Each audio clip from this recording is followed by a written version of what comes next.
Modern forms of transportation permit travel to any part of the Earth's surface. But this has not always been true. For most of human history, our movement was confined to small areas, natural barriers.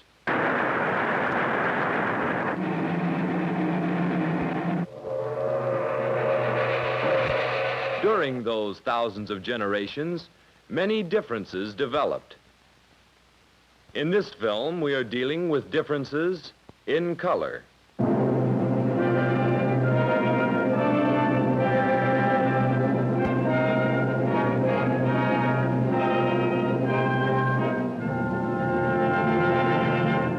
The color of our skin is due to the presence of small particles of a chemical called melanin. Because the amount is different in each of us, our skins appear to have different colors.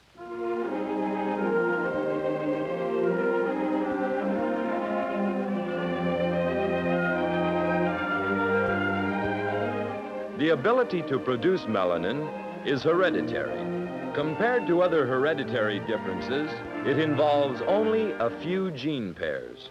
Because of this, people with different color skins may be more alike, genetically, than those whose color is the same. The production of melanin is stimulated by the ultraviolet radiation that reaches us from the sun. A short exposure to these rays will bring out hereditary differences previously hidden. The melanin particles protect us by absorbing the ultraviolet rays before they can injure the sensitive underlayers of the skin. Those who lack the hereditary ability to produce enough melanin may be painfully burned.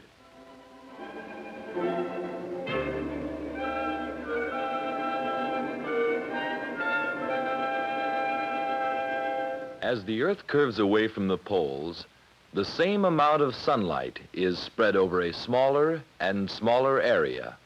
This increases the ultraviolet intensity as we get closer to the equator.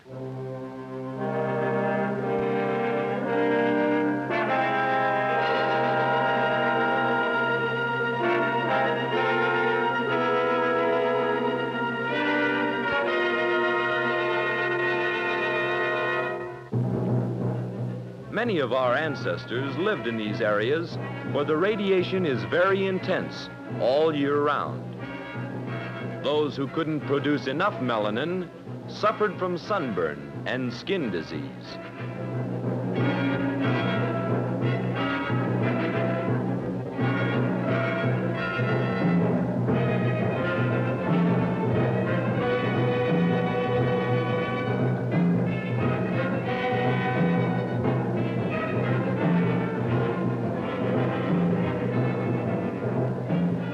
Wild game was the main source of food.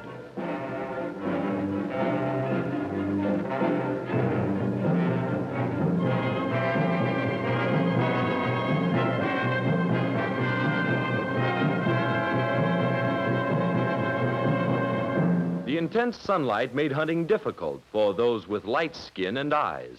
The absence of melanin particles allowed the sunlight to leak through the iris and reflect off the retina inside the eye.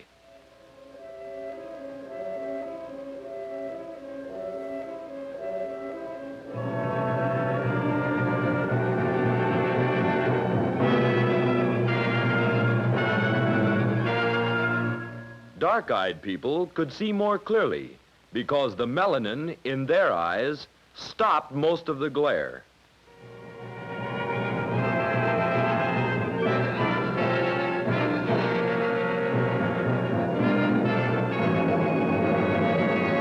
These and other factors gave people with dark skin and eyes a better chance to stay healthy and have more children.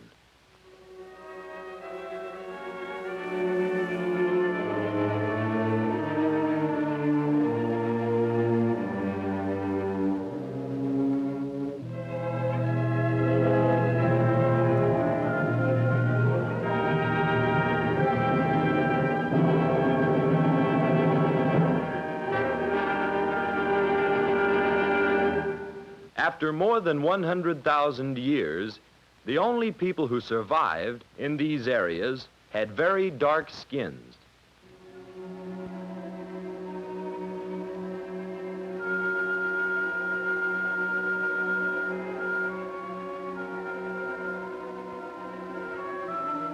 In the rainforests of the north, there was very little ultraviolet for most of the year.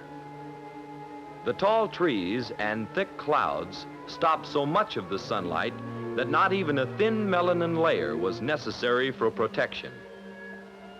Vitamin D is produced by the action of ultraviolet rays on certain chemicals in the skin. People who don't get enough of this important vitamin suffer from rickets and other diseases. In the equatorial areas, there was so much ultraviolet that enough got through even the darkest skin to produce the vitamin D that is needed. But in the northern rainforests, there was so little ultraviolet that only very light-skinned people could get enough vitamin D to stay healthy.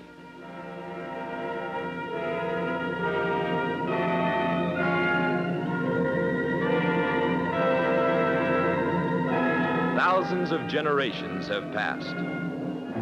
The descendants of these forest peoples are still very light-skinned. Even today, in many of those areas with the strongest ultraviolet, we still find the darkest peoples.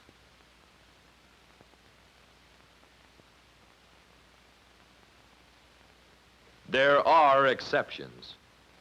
Eskimos and American Indians have different color skins than their areas seem to call for.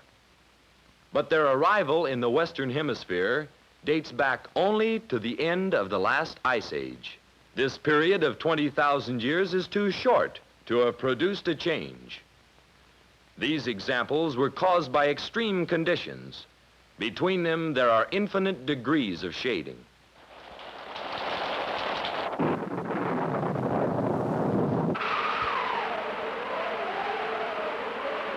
Today, protective clothing has weakened the selective power of the environment, even in the most extreme climates. We no longer need to adjust to different amounts of ultraviolet through hereditary traits.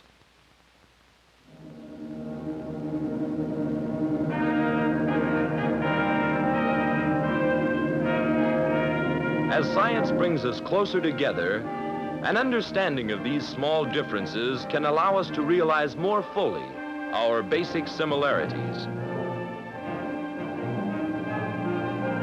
Variations in color demonstrate man's ability to adapt to the forces of nature, an adaptability which has enabled us to emerge victorious in the struggle for survival.